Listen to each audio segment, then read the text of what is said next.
I have seen other coaster channels create videos about this content, however I want to give some of my takes because I have personal experience helping friends overcome their fears, and I feel like I have a lot of valuable information to be added onto this subject. Whether you're dragged to an amusement park by your family or go on a school trip with friends, visiting an amusement park is a popular recreational activity in America and throughout the rest of the world. Facing your fear of roller coasters can be daunting or scary, but I have the best advice out there for you. Before we start the video, I would really appreciate it if you like and subscribe, and it means a lot more than you think and will help a small channel like us grow. I'm going to cut the you-know-what and get straight to the point. I'll provide more reasoning after this, but this is the main way to get over your fears, no matter what. This might not sound good, but if you really want to get over your fears, this is the best way to do it, and so far for me, it has a 100% success rate.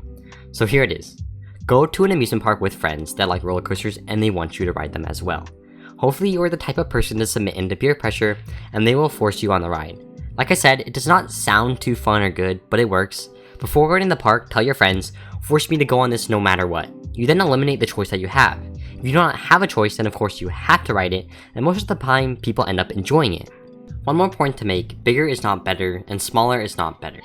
You want to carefully pick the coaster that you want to go on first. This can make or break your thoughts. I highly recommend avoiding rough coasters like Viper at Six Flags Magic Mountain or Old Woodies. This can negatively impact someone's ride experience and shoo them away from riding more coasters.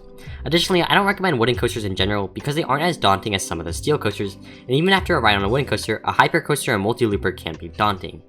Examples of good coasters to start with are B&M multi-loopers, not standing coasters, hyper or giga coasters, though some may be still scared of inversions even after going on a taller coaster. Of course, this strategy is not for all, though has worked for me time and time again. You will now take a more logical approach to this fear of roller coasters. So the first step in getting over your fear of roller coasters is identifying the root of the fear. In most cases, it's the fear of safety, heights, or forces. In the case of fear of safety, educating yourself is a really good strategy. Become familiar with the traits and learn about the mechanical systems that are in place. For those of you who are unfamiliar, a block zone is a section of ride. Anyways, educating yourself may take away the fear that you are not safe on a roller coaster. It does not help that our media and press mass publicize any incident for profit. Even if major, it usually is the operator at fault and not the ride system. That in mind, these accidents are 1 in a million.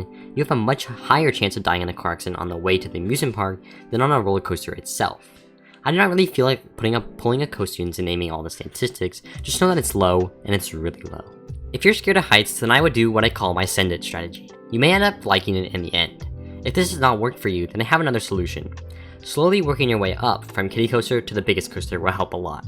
I highly recommend starting at a family coaster, then going to a small scale thrill coaster to maybe a multi-looper, and at that point you are good for everything.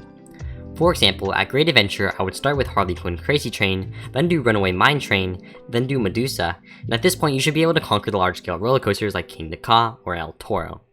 This strategy for getting over your fear of roller coasters is very popular and what I would say is the most widely used. Now, if you're scared of the forces put on your body, then I have to suggest the same strategy as I said above.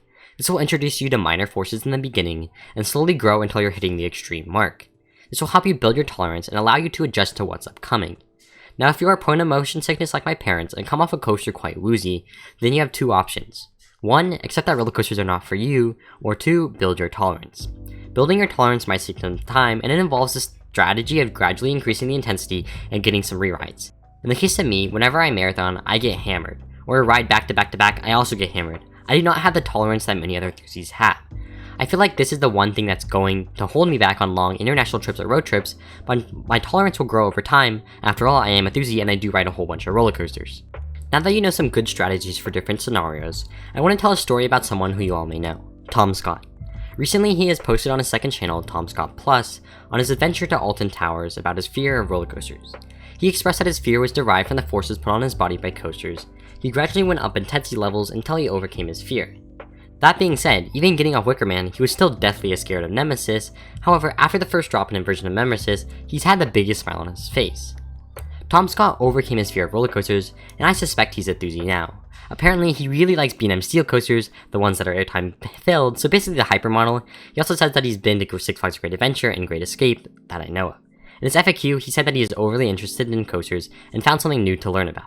You see, there's nothing stopping you from becoming a full-blown coaster enthusiast. You just gotta take the first step and overcome your fear of coasters.